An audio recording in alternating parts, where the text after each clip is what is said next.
ইন্নাল হামদালিল্লাহিল আকরামিল্লাযী খালাকাল ইনসানা ওয়া কাররামাহু ওয়া 'আল্লামাহু মিনাল বায়ানি মা লাম ইয়া'লাম ফাসুবহানাল্লাযী লা ইহসা ইমতিনানুহু বিল লিসানি ওয়ালা বিল কলাম নাশহাদু আল্লা ইলাহা ইল্লাল্লাহু ওয়াহদাহু লা শারীকা লাহু ونشهد أن سيدنا وسندنا وحبيبنا ومولانا محمدا عبده ورسوله الذي أرسله بالحق بشيرا ونذيرا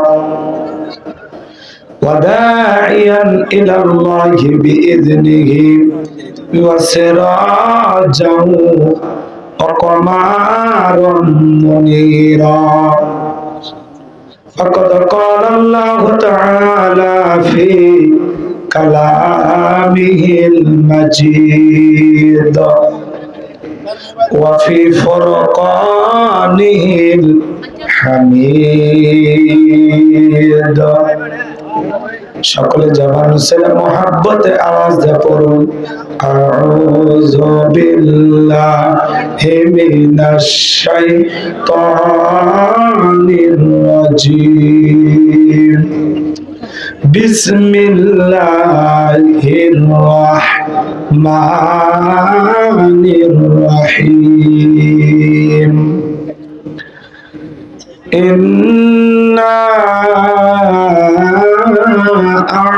أعطيناك الكوثر فصل لربك وانحر إن شانئك هو الأبتر صدقت يا رب العالمين وعن أبي هريرة رضي الله تعالى عنه قال قال رسول الله صلى الله عليه وسلم الدنيا سجن المؤمن وجنة الكافر رواه مسلم وقال تعالى في شان حبيبي إن الله وملائكته يصلون على النبي يا أيها الذين آمنوا صلوا عليه وسلموا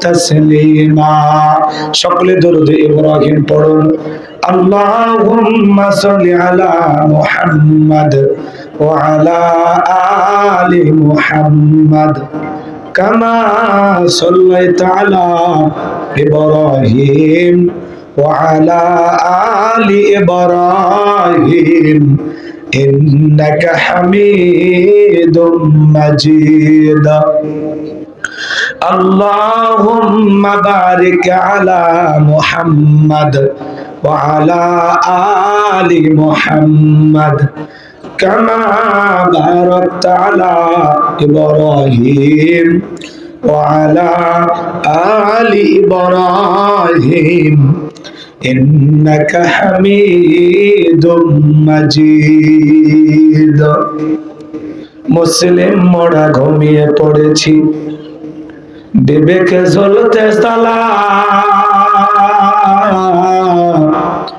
রক্ত মধ্যে হয়েছে শিথিল পাপে অন্তর কালা আসছে পথে আধার নেমে তাই বলে কি রইবে থেমে বারে বারে জ্বলবে বাতি হয়তো বাতি জ্বলবে না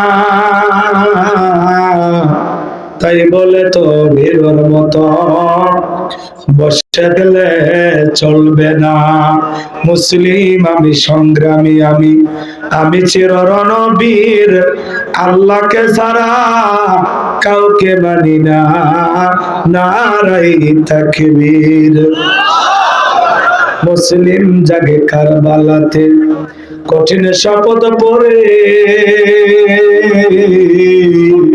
সেই মুসলিম চির উত্তম তাই তো একত্রে শপথ নিলাম আল্লাহ রাজ গর্ব এবার চির শান্তি সুখের নীর আল্লাহকে ছাড়া কাউকে করি না ভয়, নারায়ে তাকবীর। কইরে খালেদ কইরে ওমর, এসেছে নতুন বদর, কইরে খালেদ কইরে ওমর, এসেছে নতুন বদর, কথারে দেখবি জয়ী তরুণ মুজাহিদ। আবারও কে গাইতে হবে ঘুম ভাঙানো গীত, আবারও কে গাইতে হবে ঘুম ভাঙানো গীত। লা ইলাহা জোরে লা ইল্লাল্লাহ, জোরে লা। সাইদ ভাইয়ের মা, মুগ্ধ ভাইয়ের মা, ইয়ামিন ভাইয়ের মা, নাহিদ ভাইয়ের মা, তোমরা বড় ভাগ্যবতী, আল্লে ধরায় আলোর জ্যোতি। সালাম তোমায় জানায় ফেরেশতা, সালাম তোমায় জানায় ফেরেশতা। লা ইলাহা ইল্লাল্লাহ, জোরে লা ইলাহা ইল্লাল্লাহ, জোরে লা ইলাহা ইল্লাল্লাহ, জোরে লা ইলাহা লা ইলাহা ইল্লাল্লাহু মুহাম্মাদুর রাসূলুল্লাহ। জবান ছেড়ে একবার কে পড়ছি সাল্লাল্লাহু আলাইহি ওয়াসাল্লাম। বাংলাদেশের ঐতিহ্যবাহী গাজীপুর জেলার কালামপুর পাঁচলক্ষী দারুল উলুম মাদ্রাসা ও মসজিদ এর উদ্যোগে হাফেজ ছাত্রদের পাগড়ি প্রদান উপলক্ষে আজকের এই 13তম বার্ষিক ওয়াজ ও দোয়ার মাহফিলের সম্মানিত সুযোগ্য অনারেবল প্রেসিডেন্ট জনাব হাজী মোহাম্মদ রোস্তম আলী, আল্লাহ তার গোলামকে হায়াতে তৈবা সিয়াতে কুলিয়া দান করুন, সকলে বলুন আমিন। আজকের প্রোগ্রামের সম্মানিত প্রধান অতিথি বিশিষ্ট রাজনীতিবিদ জননেতা জনাব মোহাম্মদ মুজিবুর রহমান, আল্লাহ পাক তার গোলামকে হায়াতে তৈবা সিয়াতে কুলিয়া দান করুন, সকলে বলুন আমিন।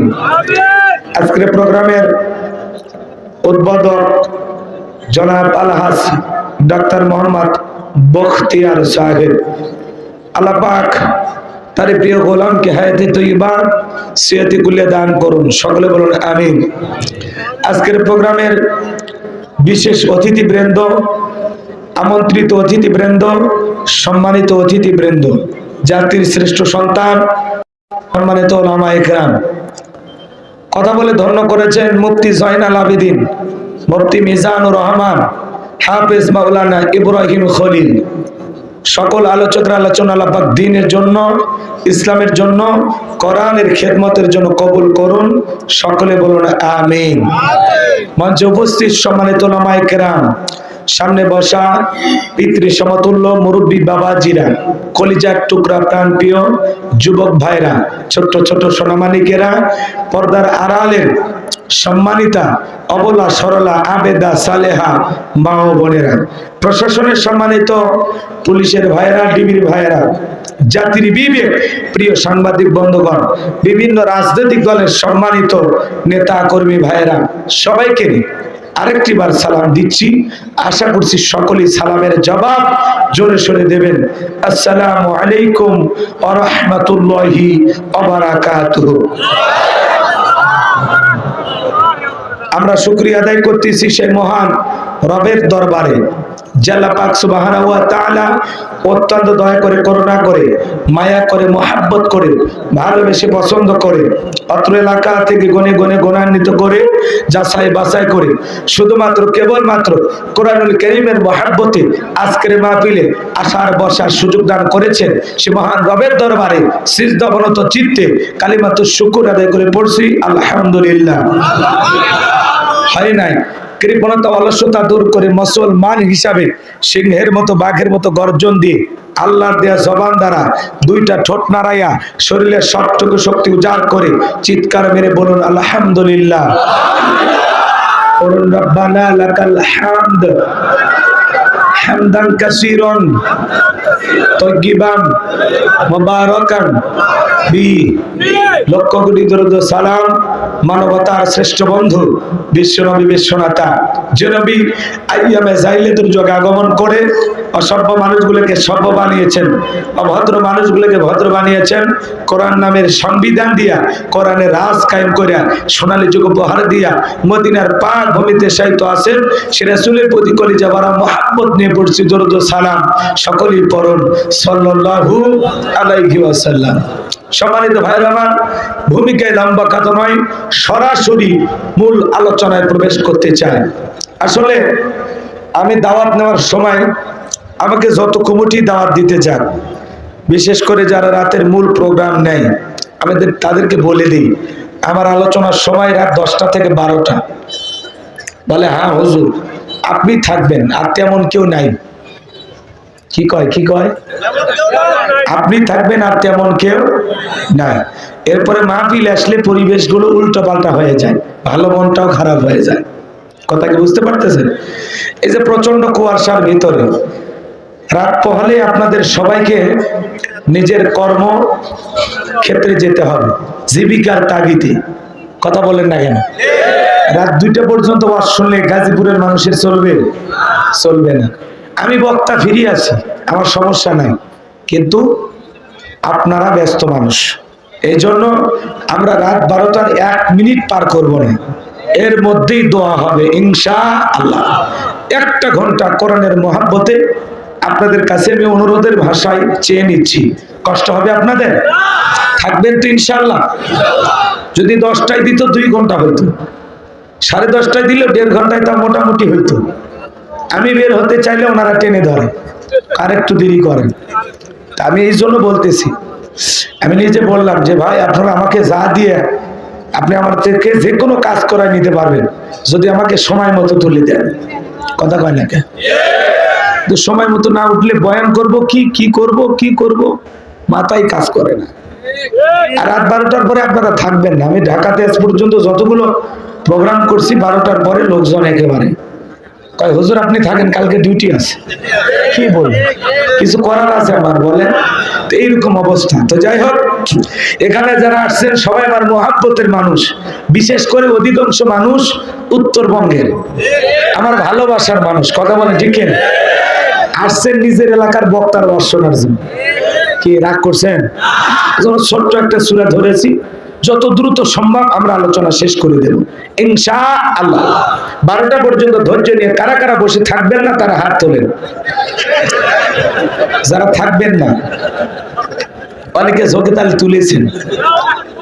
এই জোশ থাকলে হবে না, খালি জোশের সাথে হুঁশও কিন্তু থাকা লাগবে। খালি জোশে কাজ হবে না, জোশের সাথে কি লাগবে? হুঁশ। আজকের প্রোগ্রামে আসতে পেরে বসতে পেরে কারা কারা খুশি? মুখে নিয়ে হাসি, আওয়াজ দেবে বেশি। আল্লাহ নামের এমন একটি স্লোগান দেবেন, এলাকায় যদি কোন ইসলাম বিরোধী উই পোকা, সার পোকা, তেলা পোকা থাকে, ওদের কলিজায় যেন কম্পন সৃষ্টি হয়, এমন আওয়াজ তুলতে রাজি আছেন যারা? বীর মুসলমানের মতো 2টি হাত টান টান করে তুলে দেখান তো তারা।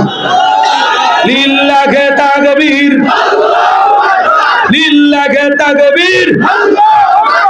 আল কোরআনের আলো, আল হাদিসের আলো,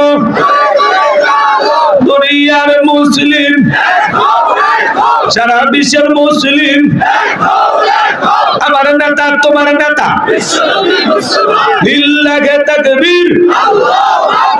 আল কোরআনের আলো, আল হাদিসের আলো, দুর্নীতির আলো।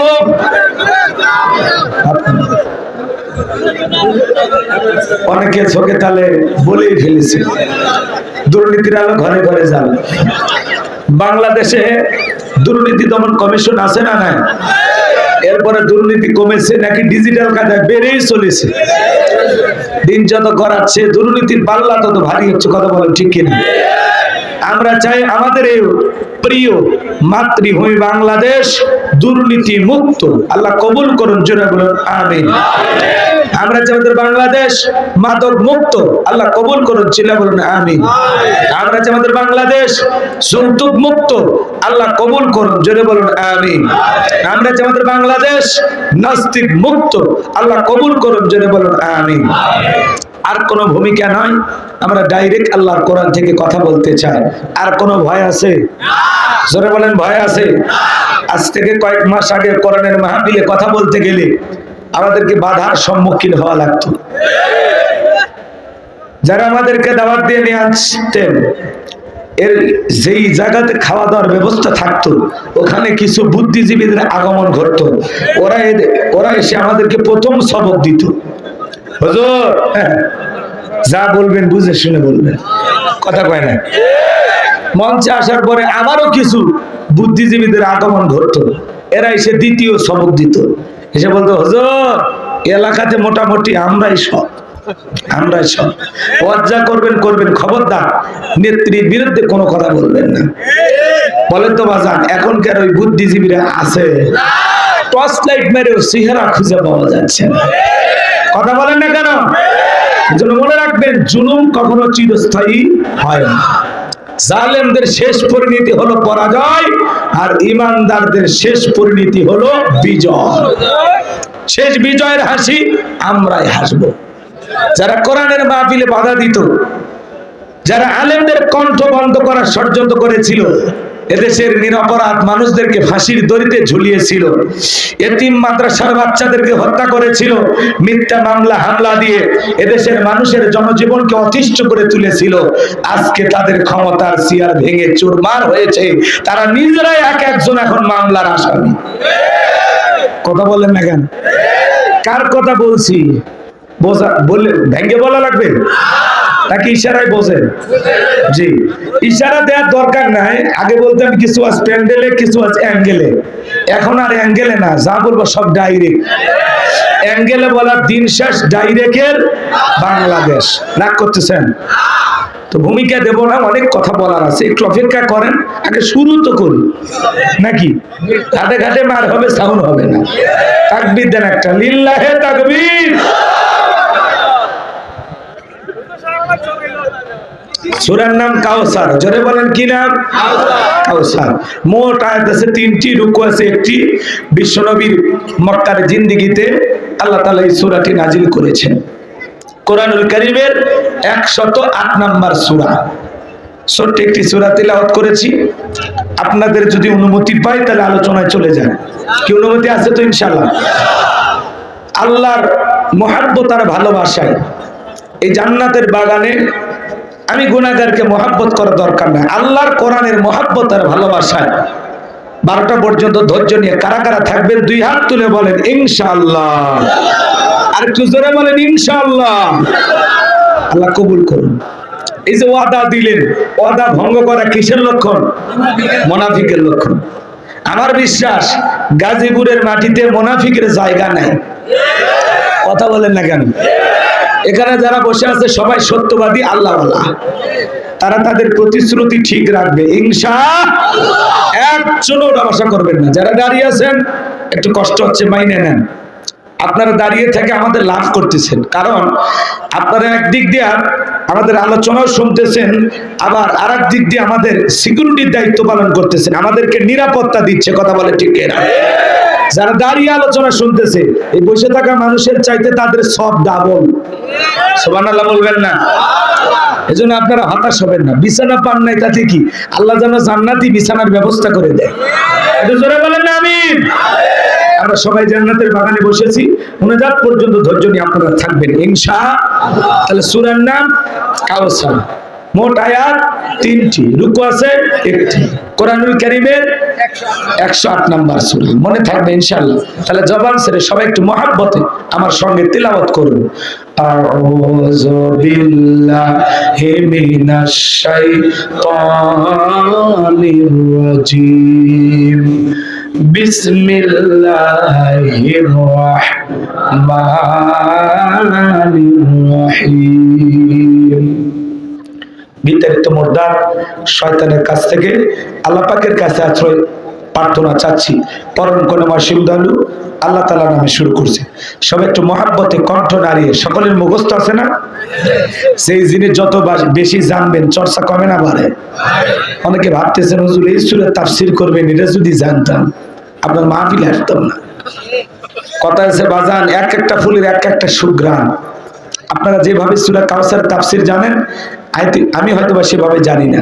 আজকে আমি যেভাবে বলবো হয়তো আপনারা সেভাবে শোনেন নাই। একটু চলেন, মজা পাবেন ইনশাআল্লাহ। জবান ছেড়ে সবাই তিলাওয়াত করুন। ইন্না আ'তাইনাকাল কাউসার ফাসাল্লি লিরাব্বিকা ওয়ানহার ইন্না শানিয়াকা হুয়াল আবতার। আল্লাহু আকবার।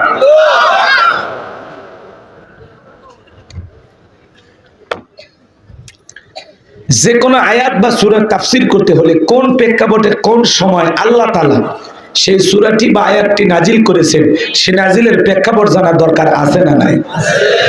আরবিতে বলা হয় শানে নজুল। যদি শানে নজুল আলোচনা করা হয় তাহলে তাফসীর বুঝতে সহজ হয়। তাহলে এই সূরাটি রাসূলের উপরে কোন সময় কোন প্রেক্ষাপটে নাজিল হয়েছে, সেই নাজিলের সময় কালটা একটু তুলে ধরার দরকার আছে না নাই? আমি কি বলবো, রাগ করবেন না?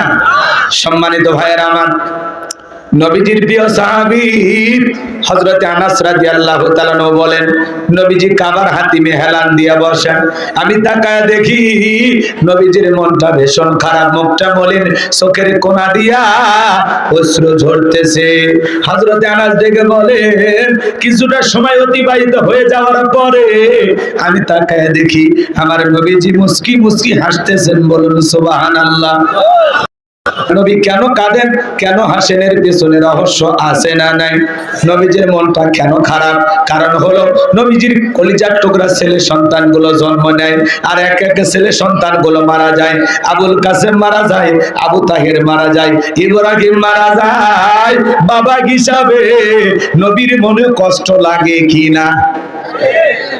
একে তো সন্তান হারানোর ব্যথা, অন্যদিকে নবীজির কাছের চাচা নাম হলো আবু লাহাব ডেকে বলে, ভাতিজা তোমার বংশে বাতি জ্বালানোর কেউ থাকলো না, তুমি একটা লেজ কাটা, তুমি একটা নির্বংশ, জোরে কর নাউযুবিল্লাহ। একে তো সন্তান হারানোর ব্যথা, আবার আপন মানুষদের সমালোচনা, নবীজির মনের কষ্ট কমে না বাড়ে?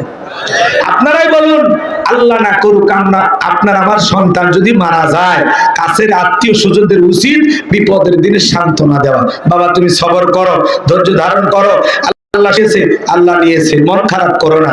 আল্লাহ যদি চায় বছর না ঘুরতে আবারও তোমাদের ঘর আলোকিত করে সন্তান দিতে পারেন, তিনি কে? আল্লাহ। বিপদের দিনে কাছের মানুষদের উচিত সান্ত্বনা দেওয়া। কিন্তু নবীর চাচা আবু লাহাব এতটাই খারাপ, চিন্তা করেন, আল্লাহ আবু জেহেলের নামে কোনো সূরা দেয়নি, আবু লাহাবের নামে দিয়েছে। তার মানে কি আবু জেহেলের চাইতে কয়েক গুণ খারাপ ছিল এই আবু লাহাব। খালি আবু লাহাব খারাপ না, ওর বউ খারাপ। কিন্তু এটা সূরা লাহাবের তাফসীর করলে আপনারা বুঝতেন। আজকের আলোচনা ওইদিকে নেই। কষ্ট হয় নাকি আপনাদের? কি বলে, ভাতিজা তোমার বংশে বাতি জ্বালানো কেউ থাকলো না, তুমি একটা লেজ কাটা, তুমি একটা নির্বংশ, এই কথা বলে নবীজিকে কষ্ট দেয়। আমার ভাইয়েরা, নবীজির ছেলে সন্তানগুলো কেন জীবিত থাকলো না? আল্লাহ তাআলা কেন তাদেরকে শিশুকালে উঠিয়ে নিলেন? এর পিছনে কারণ আছে না নাই? অনেক পয়গম্বরের সন্তান জীবিত ছিল যৌবন পর্যন্ত, প্রাপ্ত বয়স হওয়া পর্যন্ত, কিন্তু রাসূল আকরাম সাল্লাল্লাহু আলাইহি সাল্লামের একটি ছেলেও কেন জীবিত থাকলো না? আল্লাহ তাআলা সমস্ত ছেলেদেরকে কেন শিশুকালে নিলেন? এর পিছনে কারণ আছে তিনটি। জোরে বলেন কয়টি? নবীর উম্মত হিসেবে জানতে মনে চায় না কি সেই তিনটি রহস্য, কি সেই তিনটি কারণ? কারা কারা শুনবেন? হাত তোলেন, হাত তোলেন। লিল্লাহে তাকবীর। হাত নামান। কি সেই রহস্য, কি সেই তিনটি কারণ? যদি আমি বলতে চাই তাহলে 3 নম্বরে আয়াতের আলোচনা করা লাগবে। আমি কি 1 নম্বর আয়াত বাদ দিয়ে 3 নম্বরে যাব, নাকি আস্তে আস্তে শুরু করা যায়? ধৈর্য আছে তো ভাই? আমার ভাইয়েরা, একে তো সন্তান হারানোর ব্যথা, আপন মানুষদের সমালোচনা, অন্যদিকে সাহাবায়ে কেরাম যারা ইসলাম ধর্ম গ্রহণ করে, কাফের বেঈমানরা তাদের উপর নির্যাতন ও জুলুমের স্টিম রোলার চালায়। হযরতে বেলাল তখনও কালেমা পড়ে মুসলমান হন নাই। রাত্রি বেলায় নবীজি দারুল আরকামে বসা হযরতে বেলাল বিশ্ব নবীর দরবারে উপস্থিত হয়ে গেল। নবীজির চেহারা মোবারকের দিকে তাকাইয়া দেখে বলেন, নবী গো, আপনার চাইতে সুন্দর মানুষ আমি জীবনে কোনোদিন দেখি না। আপনার আমার নবী কতটা সুন্দর ছিলেন জানেন? হযরতে জাবের রাদিয়াল্লাহু তাআলা বলেন, পূর্ণিমা রাত আমি রাসূলের বাড়িতে গিয়েছিলাম, সেদিন দেখেছিলাম চাঁদ উদয় হয়েছে দুইটা, একটা চাঁদ আসমানে আর একটা চাঁদ জমিনে। হযরতে জাবের বলেন, আমি একবার আকাশের পূর্ণিমার চাঁদের দিকে তাকাই, আর একবার নবীজির চেহারার দিকে তাকাই। হযরতে জাবের বলেন, ওই আকাশের পূর্ণিমার চাঁদের চাইতেও বিশ্ব নবীকে আমার কাছে বেশি সুন্দর মনে হয়। জোরে বলেন না সুবহানাল্লাহ। আপনার আমার নবী কতটা সুন্দর ছিলেন জানেন? আম্মা জান আয়েশা ডেকে বলেন, যারা ইউসুফ নবীর চেহারার দিকে তাকাইয়া মিশরের নারীরা ফল কাটতে গিয়ে আঙ্গুল কেটে ফেলে দিয়েছিল, ওরা যদি আমার বিশ্ব নবীর চেহারার দিকে তাকাইতো, শুধুমাত্র আঙ্গুল নয়, আঙ্গুল কাটতে কাটতে হাত কাটতে কাটতে কখন যে নিজের কলিজা কেটে দুফাক করে দিত, মুহূর্তের জন্য টের পাইতো না। আপনার আমার নবী এতটাই সুন্দর। আম্মা জান আয়েশা আরো বলেন, ও দুনিয়ার মানুষ, তোমাদের একটা সূর্য আছে, আমি আয়েশার একটা সূর্য আছে। তোমাদের সূর্য উদয় হয় দিনের বেলায়, আর আমি আয়েশার সূর্য উদয় হয় রাতের বেলায়। মারহাবা খান। আম্মা জান আয়েশা বলতেছেন, আমি একদিন সেলাইয়ের কাজ করতেছিলাম, হঠাৎ করে হাত থেকে সুইটা পড়ে গেল। বাতিতে কোনো তেল ছিল না, বাতি জ্বালাইতে পারলাম না, অপেক্ষায় বসে থাকলাম। নবীজি যখন এশারা সালাত আদায় করার পরে ঘরের ভিতরে প্রবেশ করলেন, আমার ভাইয়েরা, আম্মা জান আয়েশাকে নবীজি ঘরে ঢুকে সর্বপ্রথম সালাম দিলেন। নবীজি ঘরে ঢুকে স্ত্রীকে কি দিলেন? আপনি আমি যখন বাড়িতে যাব, বউকে সালাম দেওয়ার দরকার আছে না নাই? বাড়িতে যাব, ওকে সালাম দিবেন, আসসালামু আলাইকুম রহিমা, কেমন আছো সোনা? ঘরের দরজাটা খোলো না, আমি তোমার লেটনের বাপ, তোমার দিওয়ানা। বউ খুশি হয় দরজা খুলবে, কথা বলে ঠিক কিনা? কিন্তু আমাদের ব্যবহার এত মিষ্টি না। ঘরের দরজা যা চিৎকার মেরে ডাকবে, এ রুবেলের বাবে দরজা খোল। বেশি দেরি হলে দরজা ভেঙে ফেলে দিয়া, আজ তোর পিঠের উপর কি যে হবি রে। ভিতর থেকে বউ বলে, এটা স্বামী না, সেখানে আজরাইল। বউকে সালাম দিবেন। সালাম আছে যেখানে শান্তি আছে, সালাম আছে যেখানে সমাধান আছে। স্বামী স্ত্রীর মধ্যে সালাম আদান প্রদান হলে একে অপরের প্রতি শ্রদ্ধা, ভক্তি, বিশ্বাস, ভালোবাসা বেড়ে যায়। আল্লাহু আকবার বলেন। পারবেন তো ইনশাআল্লাহ রিস্ক নিতে? কথা কয় না।